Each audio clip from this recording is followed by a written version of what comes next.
Okay, Amber, you can be next if you can hear this.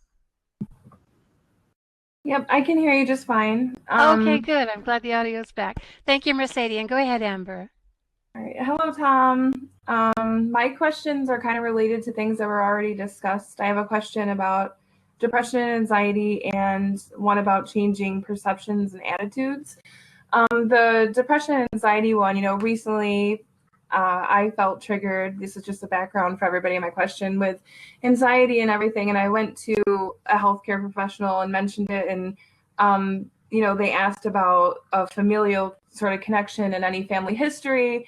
And, said that it sounded like there was, and maybe some people were undiagnosed, and maybe they were just wired wrong with anxiety and depression. So despite my experiences that may have cultivated being to have anxiety, that it was the familial connection. And I know, and it seemed like, I'm not on medication, and it's not something, I don't even like to drink tap water. I mean, I have green hair, which screams poison, but I'm sure that will fall away. That's just fun for a little while. But, I'm not someone who would choose medication. That kind of seemed to, surprise them, or, because there might have been a family history of anxiety or depression or whatever. So I'm just wondering, like, a different perception to look at this familial thing. And if fear seems that it has a physiology itself.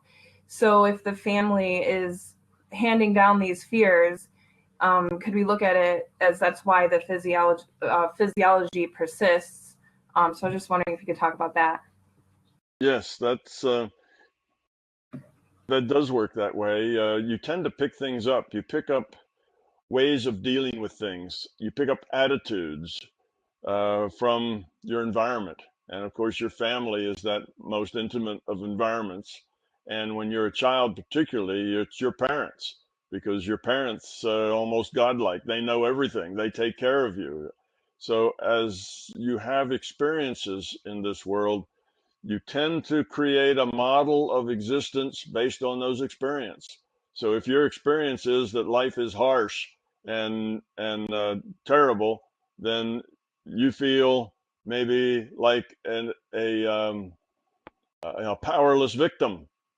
Then that can go forward in your life. Just because that's the way it was in your childhoods, you can go forward then in your life and feel that way, even though now you're 50 or 60 years old, have $2 million in the bank, can do whatever you want, and you still feel like a victim.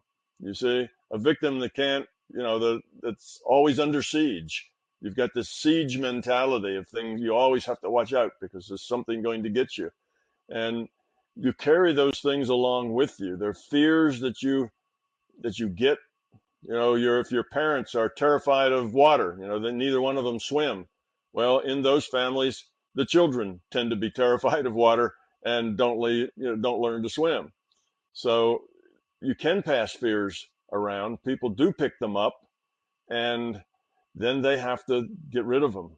So that's part of what we do in our families. It's part of what we do as parents, is that we raise our children to see the world much as we see it, to have a lot of the same attitudes that we have. And that's sometimes fortunate. If we have really good attitudes and are really caring, loving, wonderful people, then that's a good thing. If we're not so wonderful, then that's not such a good thing. But it's just the way it is. We give our children then things that they have to figure out, that they have to work out. And if they don't work it out, they'll pass it on to their children and so on. So yes, you can kind of inherit fears from other people, and not just from your family or your parents, but you inherit fears often from your culture, just your culture. If everybody in your culture tends to be afraid of something, well, then you tend to be afraid of it too, even though you've never had any association with it. And sometimes that fear can even build into hysteria. I remember back in the 50s, we had this big fear about nuclear weapons, and when I was in third grade, we'd practice drills where we all, hid under our desks, while the nuclear bombs went off and so on. There was this Cold War mentality going on then, and you had whole generations of people with this sense of fear that at any time, everybody might die, because that was when you're in third grade, and that's what they tell you. Oh, we're going to practice in case a nuclear weapon goes off. Here's what you do, and it was kind of silly. What do you do if a nuclear weapon goes off? You put your head under your desk. Well, like, that's going to help. All it did was inculcate fear in probably 200 million children, which was not helpful at all. But our culture can give us fears, things that we you know things that we believe are going to get us and that are a threat to us, and though they've never bothered us at all. So yeah, fear is a thing that you can get from others, but you have to have the potential for that fear. You have to have a place where that fear can grow. If you're a fearless person, if you aren't afraid about those things, then even though you experience that fear in your culture or in your family, it doesn't stick. It just slides right off. You don't buy it. So you have to have that potential for fear in there for it to stick, for it to affect you. And that's, so that's your contribution to it. It's not just that you're the poor innocent person that, gets a fear, but you had to have the potential for that fear. That had to be a potential part of your reality for you to accept it and take it on. So now it's your job to get rid of it when you're older. You have to deal with it. But yeah, many of our fears are like that. My daughter used to be really, really afraid of me removing splinters. So she'd get a splinter in her finger. I'd have to go get the needle, and she'd have to sit still, and I'd have to pick the splinter out. And she'd see me coming. All she had to do is look at me standing 3 feet away from her, holding that needle, and she'd start to scream and say, "It hurts, it hurts," because she had this tremendous fear of what was going to happen and how awful it was going to be. So then I'd go sit down next to her, and I just touch her with the end of my finger and she'd scream again, "It hurts," you see, and I barely had touched her anyplace, but she was so convinced how awful it was going to be that every tiny touch or anything was horrible. So that's a belief. That's a belief and a fear. So, that's kind of silly, you can laugh at that, but we do the same thing in other ways. We do the same thing. And when we approach a relationship, we may have a fear that this isn't going to work out. This couldn't possibly work out, because they never do, and so on. And then we create, just like my daughter created that terrible pain all in her mind because she believed it. We can create a failed relationship just because we believe it. Or if we think we're inadequate, we can create our being inadequate just because we believe we are. You see, so it works the same way as that splinter. The fear is a thing that is debilitating. So did I answer your question, Amber, or did I just go around it?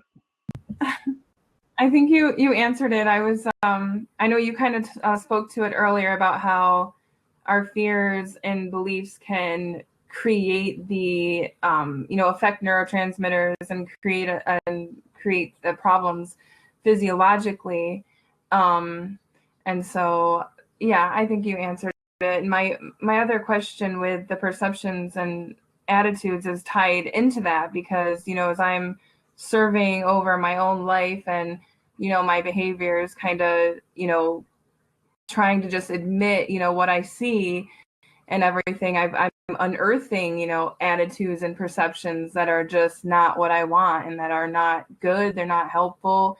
And you talk about us experiencing our fears, and when we recognize that, to say, no, I don't want to be like that. Is perception and attitude the same way? Is it first kind of like an intellectual process where you're talking to yourself and then the change happens slowly? And what kind of tools could could be used. I know people mention like affirmations and things like this. I was just wondering what you have to say about that. Well, the thing that actually gets rid of the fear is your intent to get rid of the fear. Okay. So it's your intention to get rid of the fear. I really want this, not to have this fear, not to react that way, not to have that feeling in this situation. That intention at the being level is what gets rid of the fear.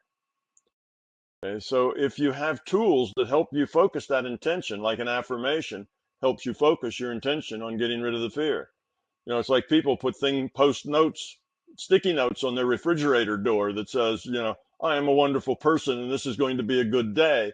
And they read that every morning when they get up and go to the refrigerator because it helps them get through the day better. Well, all that is a tool for helping them with their intention.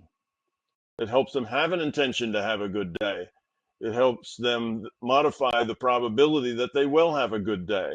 So you can have tools that help you do that, but really all you need is at a deep level, at your intuitive place, at your being level place. I want to get rid of this. This thing is a problem in my life. This thing is informing my decisions. This is, I make my choices because I have this fear. I have to stop and not be that way.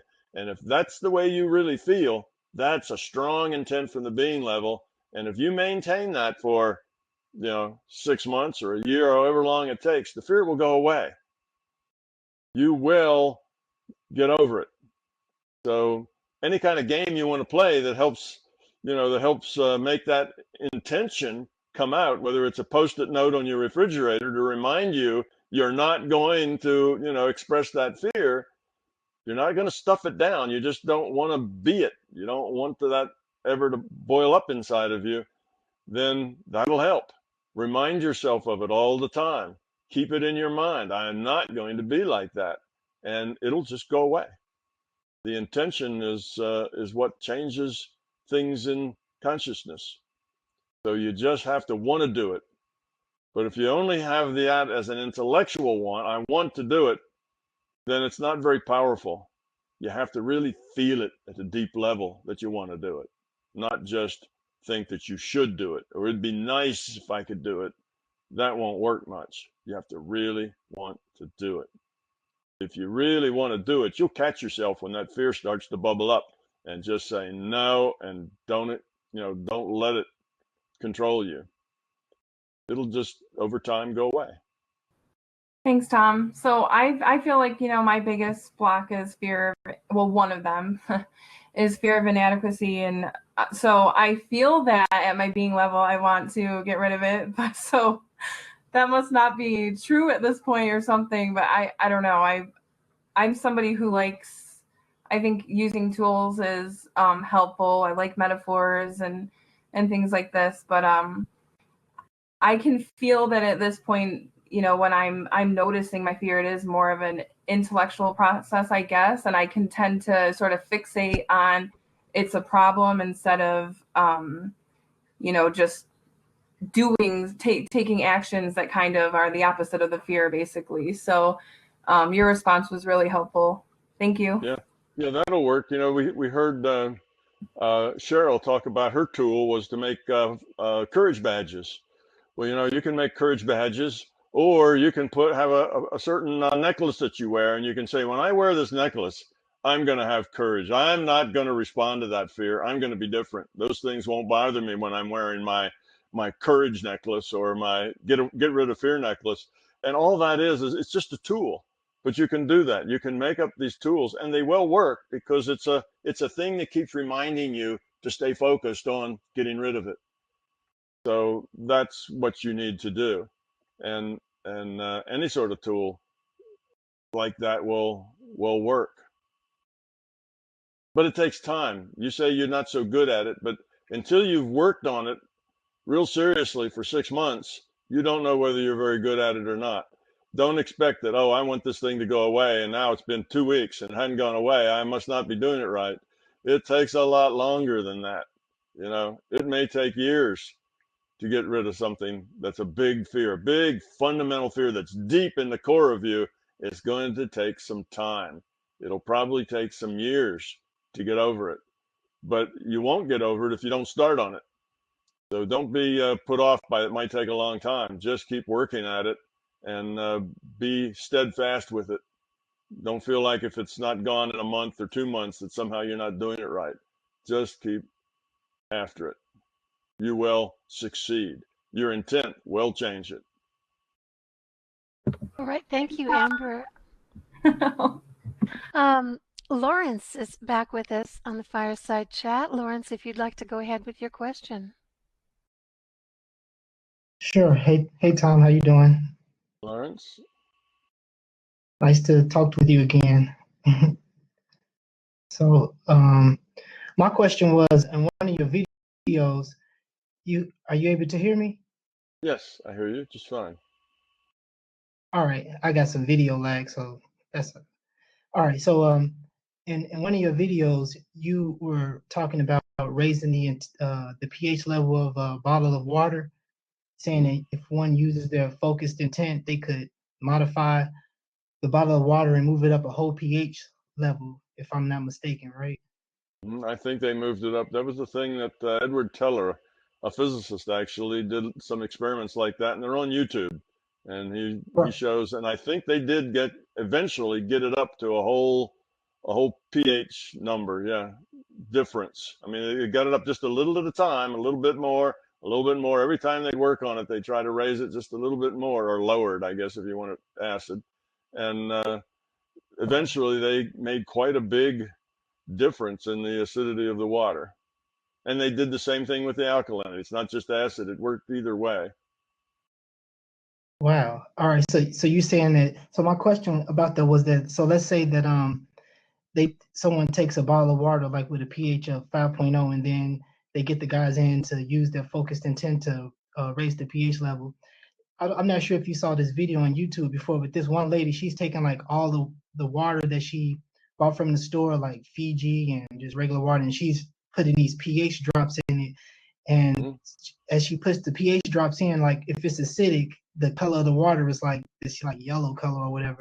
Right. And if it's like neutral, going to a higher pH, then it turns to like green and then blue for a very rich pH level. Right.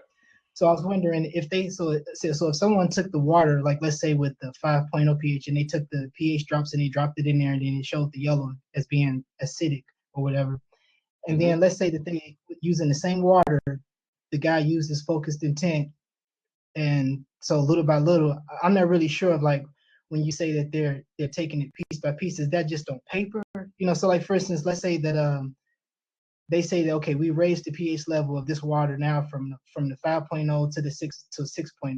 6.0 is neutral, so if you drop the pH drops in it, the color should kind of change a little bit from the yellow to maybe like a green.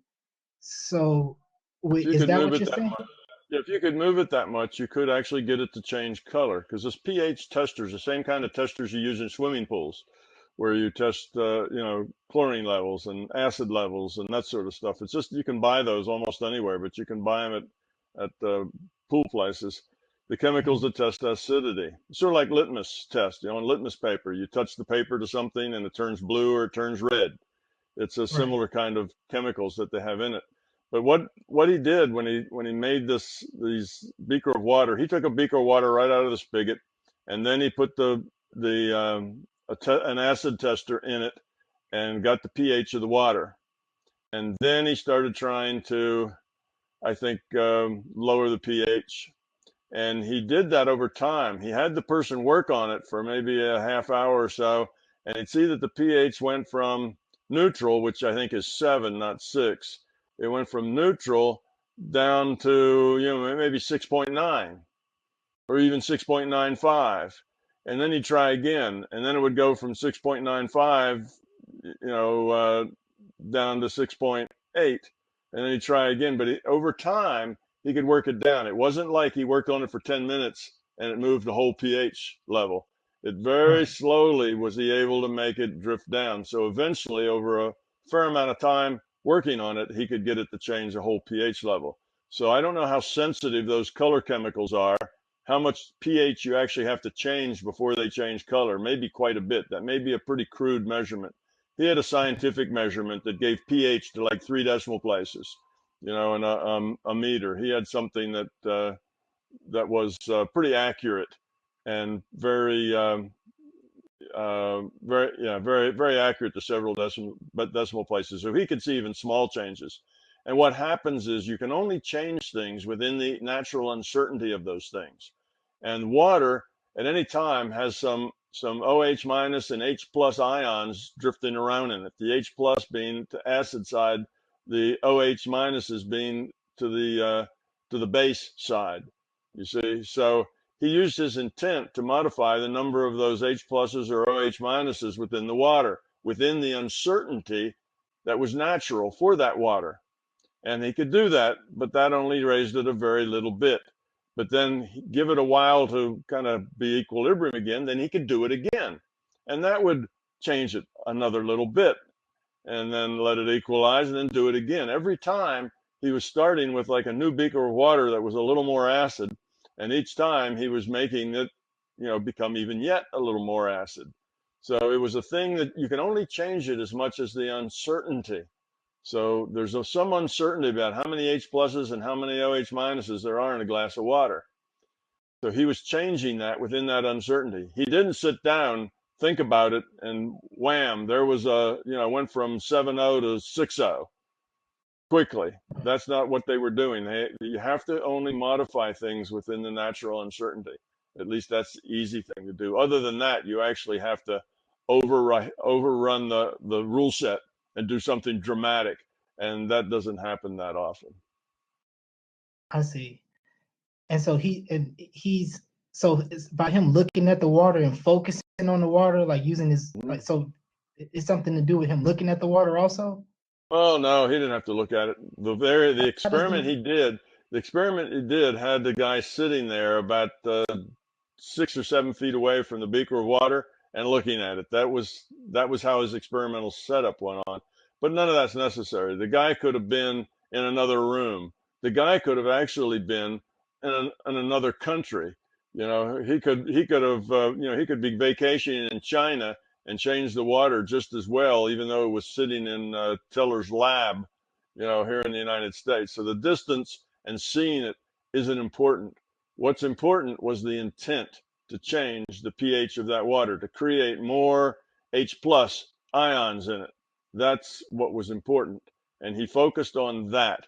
And if it helped him to actually look at the glass of water sitting on a table in front of him, well, then fine, if that helped his focus. But if he could do it just as well someplace else, it would work just as well. Now, Tiller didn't examine any of that, but I just happen to know, because I know how it works, that it's not position or whether the person can actually look at it or whether they touch it or anything else. It's about the intention that they give. But they had him probably 6, 8, 10 feet away, enough that there wasn't anything he could do to influence it. There's no way he could reach over and, sneak some acid in it or anything. He was sitting across the room, and the whole thing was on a videotape the whole time, was watching him to make sure that there wasn't anything tricky going on about it. And then you saw the meter with its probes in the water that were showing what the pH was, and that meter very slowly was starting to tick down as he made it more acid.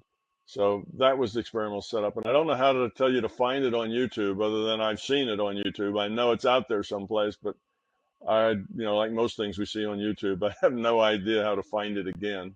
But it was William Teller. You could go see William Teller, and you may find it at his website, where he's got that there, and you can actually watch him do it.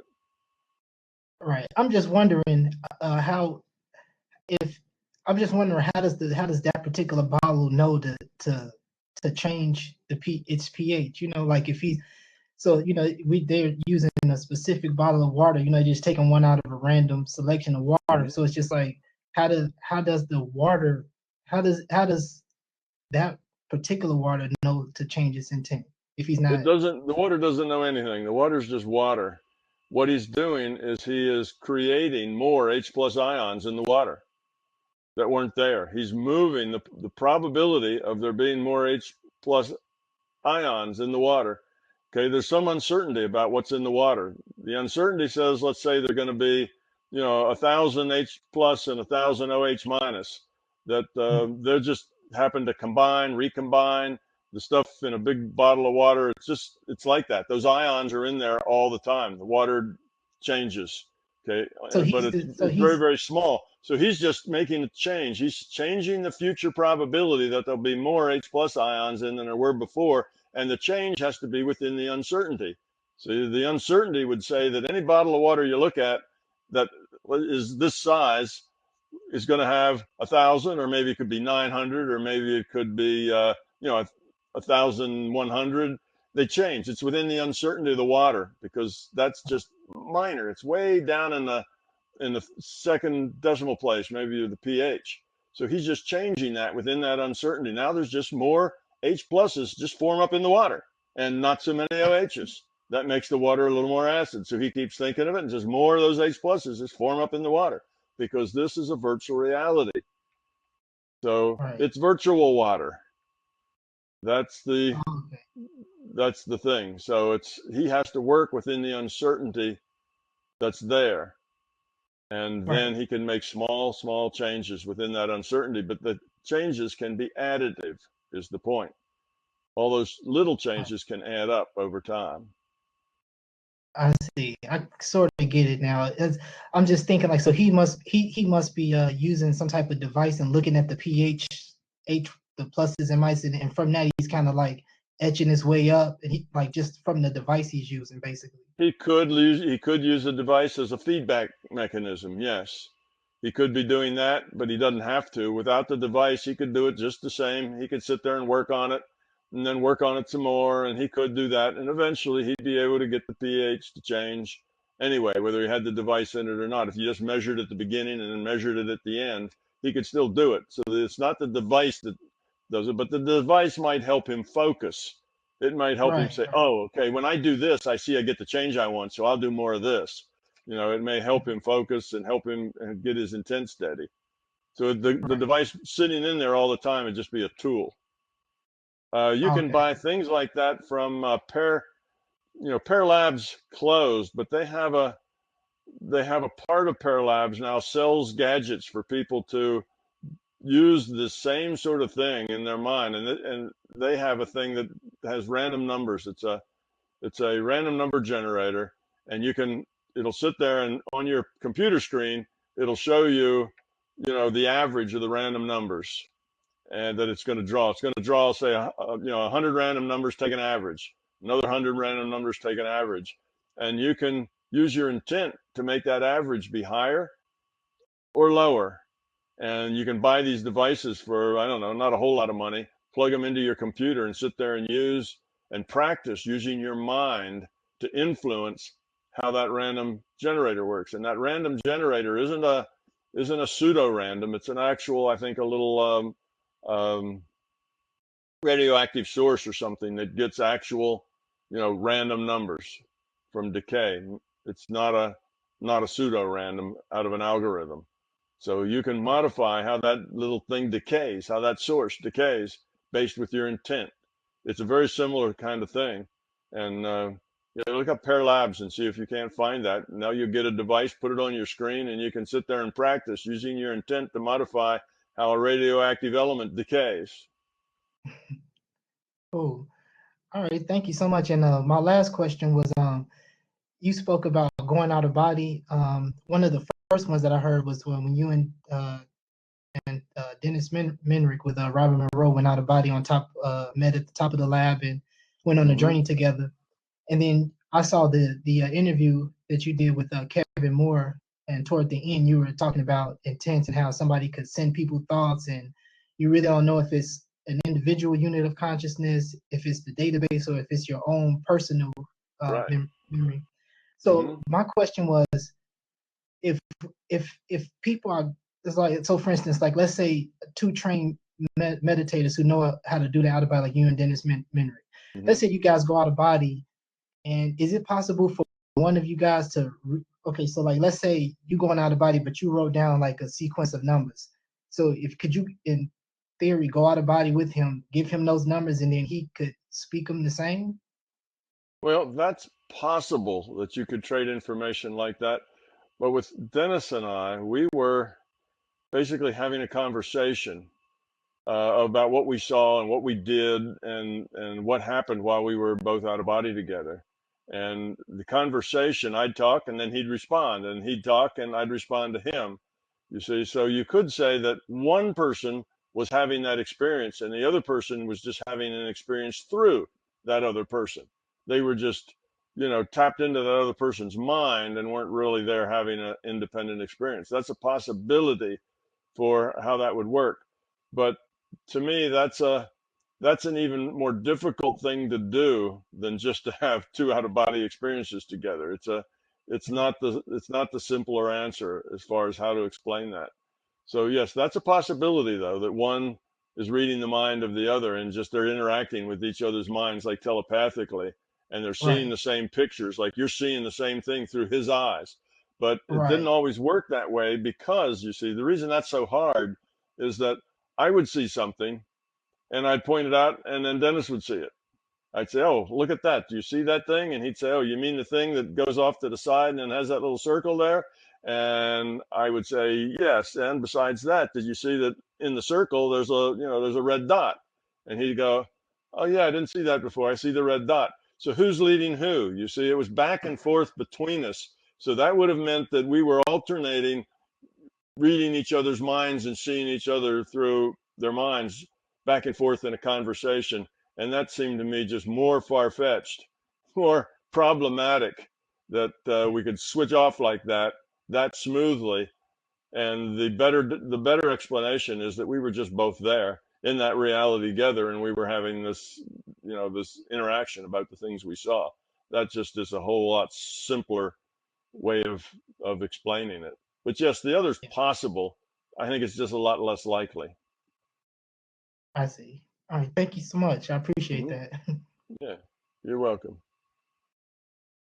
Thank you, Lawrence. And Patricia, we have a new person with us today. Patricia, she's joining us for the first time in the Fireside Chat. Actually, the second time, but the first time she has a question. So please go ahead, Patricia. Thank you. Hi, Tom. Hi, Patricia. So, my question is again about make an intent. And I want to know how to make an intent the right way.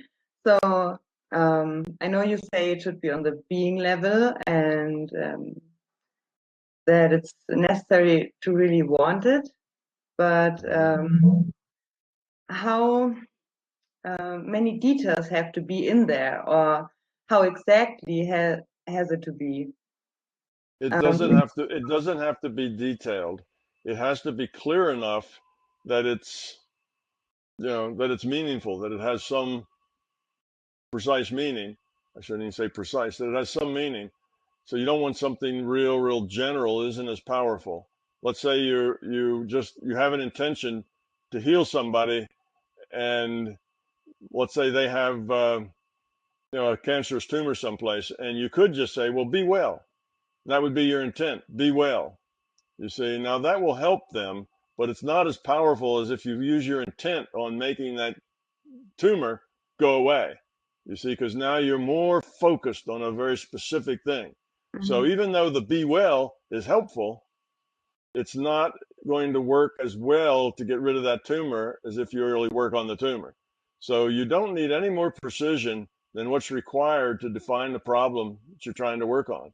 So let's say you have a fear of whatever, being inadequate or something. I might as well use that. That seems to show up here a lot. And if that fear is something you're trying to get rid of, then it's just general. All you have to say is, "I'm not going to make choices out of inadequacy anymore." That's all it has to be. No more detailed than that. You don't have to specify what choice and that you're making or anything else. Just in general, just name what it is that you want. But try, if you can be more specific, then you can be more specific, but it's not necessary.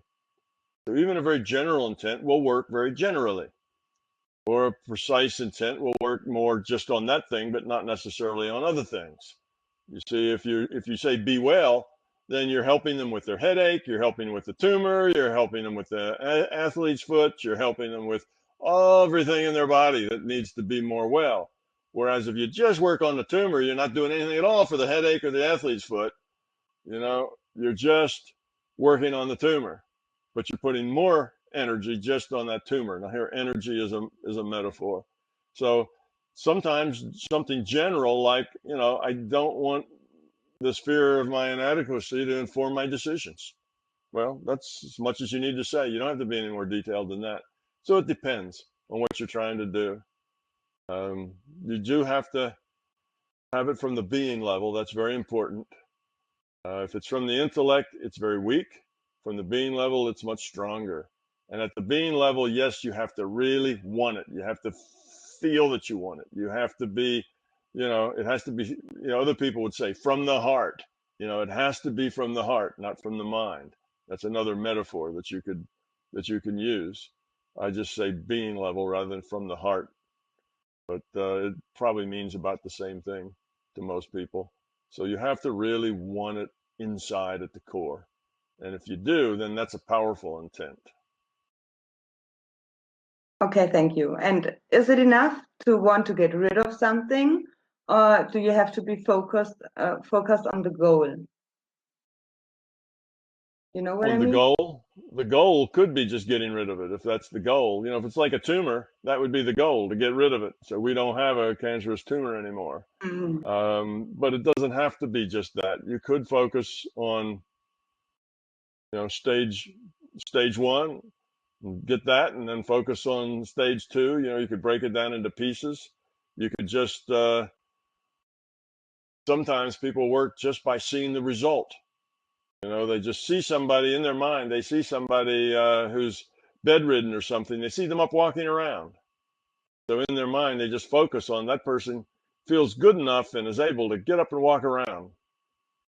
Maybe they had an accident in an automobile and it looks like they might be a paraplegic and not be able to use their legs anymore.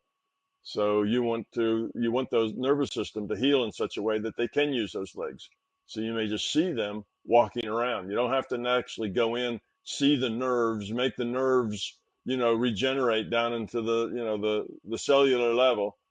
You may just go up into a general level of putting your effort into seeing that person able to walk. Or if you know the physiology of the nervous system, you could go right down into that level of neurons and cell tissue in the nerve and try to repair that. Make sure that all the nerves from one side of the injury to the other get reunited with the right stuff and heal them, one strand at a time. You could do that too. It's kind of whatever you know and how you best feel like you can solve the problem. Okay, Right, thank you. you. Thank you, Patricia. Greg, it's nice to have you back on the Fireside Chat. Please go ahead with your question for Tom. Hello. So yeah, Tom, what I wanted to ask about was, so I would say since this last November, when I was at TMI last, I really have kind of latched on. I really feel like I've really gotten the practice of looking for my fears and getting rid of them. And so that's been going pretty well. And so my question though is that as I remove these fears, I'm left feeling light and happier, but there's almost this kind of emptiness. And it's almost like before I removed a lot of fear, when I would think about making plans for life, they were all based on the fear. So I'd come up with all these plans and stuff, and it was hectic in my mind all the time. And so now it's I don't really need to come up with some big plan, but I also have this sense that if I don't make a plan, I'll just kind of sit here and let things happen. But it's I can get bored that way. So the question is kind of how do I open back up to doing a bunch of different things, but in a good way and not having it be hectic like it was before. It's kind of a new mode of operation for me, I guess. Yes, well, it's a very positive way to be. It's a good problem to have, right? You've gotten rid of your fears, and now you notice that all those techniques and ways of dealing with things that you used to use don't work anymore. They're not applicable anymore. They're not there because the fear's not there. So now you're going to have to deal with things in a different way than what you're used to. So you've got these habits, and you're finding out that your habitual approach isn't isn't a good approach anymore. And so you have to develop some new habits, and that takes a little bit of time. But the habits you need to develop is that you need to look for what's the minimum entropy, what's the low entropy path, what should I do that will will work the best for everybody. So that's one way of looking at it. So that's now a new way of thinking about it, a new plan you can make. What optimizes low entropy for everyone, not just me. Another plan would be, let's say if it's something different than that, something that's not so interactive, you may say, well, I'm looking for a girlfriend, and when I was fear-based, I had all these issues, with that relationship thing was just real problematical, and I couldn't do it. Well, now I don't feel that way. I feel much better about myself. But what do I do? How do I go about that? Well, now you can just say, well, if you're going to find a girlfriend, you need to go places where girls are. You need to go places where people are. You maybe need to join a club or an organization, or take dancing lessons, or whatever else comes to your mind that would be a place where you might meet females or other people just in general. But you don't have to have an attitude of exactly what you're going to do. You may not want to try to manifest that particular girl, or think about, oh, well, now I feel so much better, I'm going to go in there and just tear up the floor, and this is going to be great, and I'll have this relationship. Now you've got expectations, and those expectations won't help you. Now you're back into an ego thing, looking for how you're going to solve the problem. So you need to steer a course between expectations and ego, and just doing things that are intelligent. You're not going to find a girl sitting at your computer playing computer games, unless you have a really interesting computer. So you'll have to get out of the house. You're going to have to go be social. You're going to have to interact, and you're going to have to be yourself. You're going to have to not try to be likable, or be this or be that, or be a good conversationalist. You're going to have to just be yourself, and trust that that's the best way to be. So you're no longer working on it in the sense of trying to manipulate it. See? So now that's the way that it works out best for everybody, is if you don't try to manipulate. But you still have to make a plan to get out of the house. So I don't know exactly what it is you're talking about, but it's these kinds of things, this attitude about use your intelligence. I can tell you what the main thing is. It's certainly not girls. Like, I'm married, but but for me, it's more like work. So like, I have a job that's like, it's fine. Like, I could just keep working it, but I work from home, so I am like kind of trapped in the house. There is that aspect of things. Mm-hmm. And so I just kind of sit here and like do my job. My house is fine. Like, my wife's fine. Like, it's just kind of like things that I keep going, but I don't feel like I'm actually doing something. I feel like I could grow and do something more meaningful. Well, ask yourself the question, how can I help? How can I do something? What could I do that's going to make life better or easier or happier for somebody? And start right at home, with the wife and family, and neighbors, friends, extended family, whatever. What can I do? What would be helpful to these people? How can I make them happier? And spend your focus on, making your wife happy, on, being a better father, or whatever it is, a better neighbor. What could you do there? How could you apply yourself? Or maybe it's just, if I've got time and everybody around me is already happy, then maybe I just want to learn. What area would I like to learn in? Maybe I can start, learning about such and such a thing. And you can spend your time, if everybody else is occupied and busy, and you can't go around disturbing people because you want to make them happy, then maybe you just ought to pick a subject and start to educate yourself about that subject. Or go join the healing circle on the MBT healing thing on the forum, and spend some time healing people. So there's lots of things that you can get involved in. I guess it's your habit leaves you right now without any previous thing, so you got to form a new habits, new ways of being. But there's always something useful that you can do. There's always Okay. somebody that needs help. There's always that. And you just do your work in your home, and it's like you may be feeling like you've got extra energy and extra time. You need to use it profitably.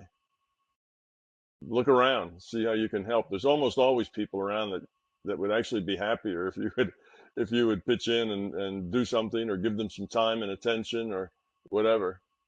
Often it's right in front of your face and you just don't see it because you've never seen it before, but it'll come to you. Okay, thanks. My second question has to do with NPMR and operating in NPMR. So I still practice that, and kind of following on the first question, that what I've used it for a while is is dealing with the fear. Like I would have communication with guides and stuff. And so that was really helpful. And moving forward, I'll do these things like remote viewing or try to do things like out of body. And it's like I get some degree of success, but what's coming to me lately is that I'm coming up against this barrier of where I feel like there's a lot more information coming into my consciousness on some level that I'm not allowing myself to perceive because it goes beyond like expectations that I have. I feel like that I've kind of boxed myself into like a super, I just have this set of expectations about what I can do, and it works this way. Mm-hmm. And maybe I can grow that like very, very slowly, but it's frustrating because I know that there's like, it could go way beyond what I'm doing. And I just want to like get rid of all that expectation, but I have a hard time doing that. Yeah, well, that's something to work on. Yeah, it is hard to do that because when you have beliefs, expectations are really beliefs. When you have beliefs, you don't really see them as beliefs. You see them as just the way things are. You see them as reality.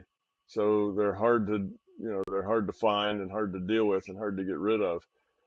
But just open your mind sometimes. Just do like the wild card thing. Just open your mind and wait and see what happens without any expectations. And maybe practice that some. And maybe the first 10 times nothing will happen because you do have an expectation that nothing will happen if you don't do something. But keep working at it now and then. And eventually, when you kind of relax a little bit and forget about your expectation, something will happen. And then that will be another thing for you to work from. So yeah, it's a slow thing to do, but little by little, you'll expand your horizons beyond where they are now. Don't be impatient. Okay, thank you. Tom, our next question comes from Eric V. He asks, is meditation the natural state of a low entropy being? If someone never does any formal meditation during his entire life, yet he consistently works on letting go of fear, ego, and belief, and is very successful at doing so, would you say that a person would inevitably end up in a constant state of meditation, despite the fact that he never practiced any formal meditation? In other words, is meditation the natural result of losing fear, ego, and belief?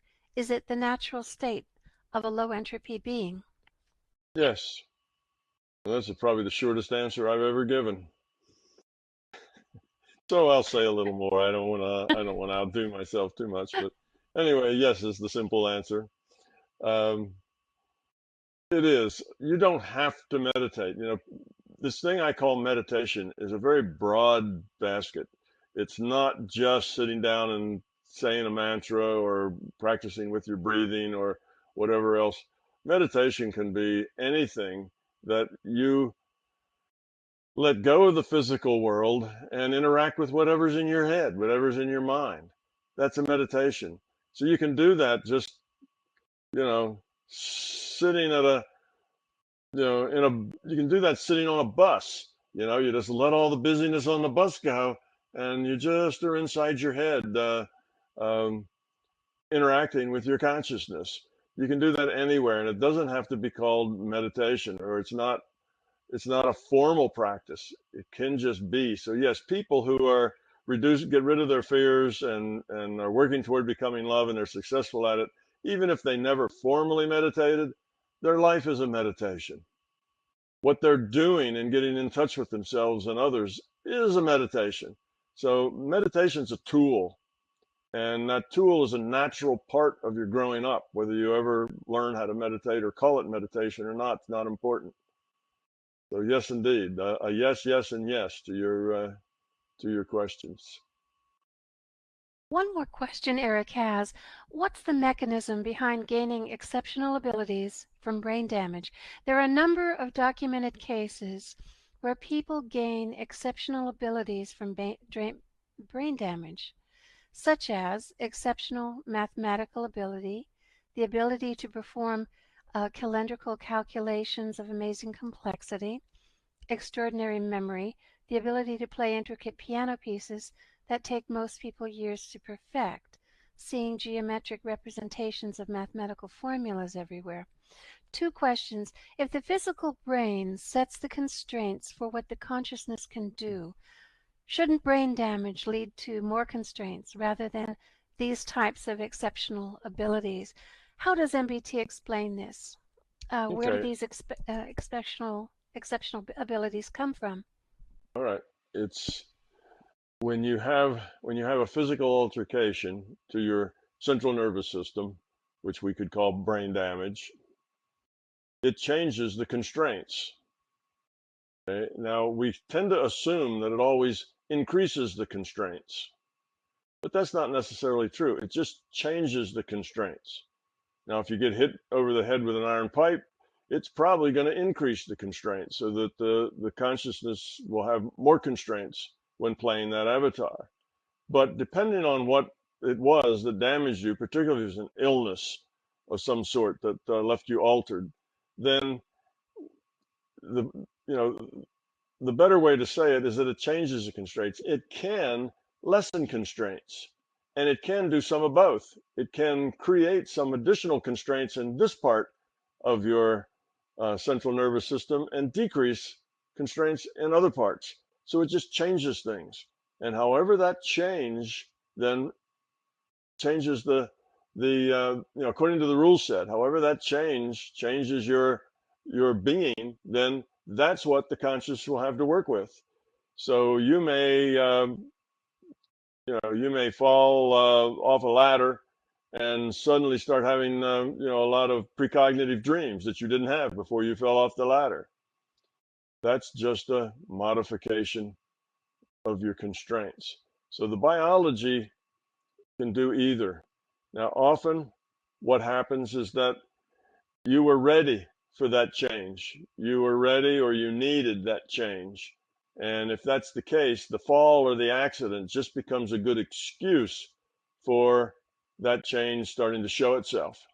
If it just happened to you one day while you were walking down the street or driving a car, there'd be no real reason for that. It would seem bizarre and magical and maybe make you afraid of it because it would seem like voodoo or something. But if it happened after, you got bitten by a dog or you fell off your bicycle or something, then you'd have something you could blame it on. So it could be sometimes the system just uses the accident in order to make some modifications that will give you a increased ability to grow up. So it may be that as well. But in any case, change can sometimes be positive. Often, changes will occur. The changes often don't occur instantly. So let's say you get something and you break both your legs and you're lying in a hospital bed for 2 months or 3 months because the breaks are such that it's a long time before you can bear any weight. Well, during that time, you don't have a whole lot to do. So maybe you start, doing math in your head or something, and it just gets easier and easier and easier as you do it. And it may have been able to do that anytime, but you never really sat down and did math for 3 months or for 2 months before. So you're just developing a skill you always had that you just never developed because you never had that situation that puts you in a place to develop it. So it could be some of that. So there's, like most things, there's probably 5 or 6 different ways that these things could happen. And each one probably is unique. They're probably not all the same or similar things. So it's not just a one thing that might happen. So maybe the system's taking advantage of an opportunity to change something for somebody that they can they can kind of make that change, and it hides in the uncertainty produced by the accident or the trauma. Or maybe it's just some person now gets a chance to do things that otherwise they wouldn't have done, and that leads them off to a different place.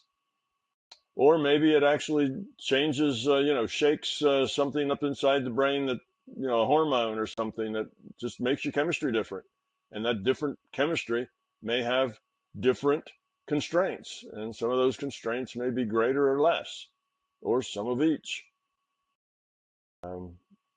Hard to say, but constraints are constraints. They always don't have to increase when something happens to you. They can sometimes decrease.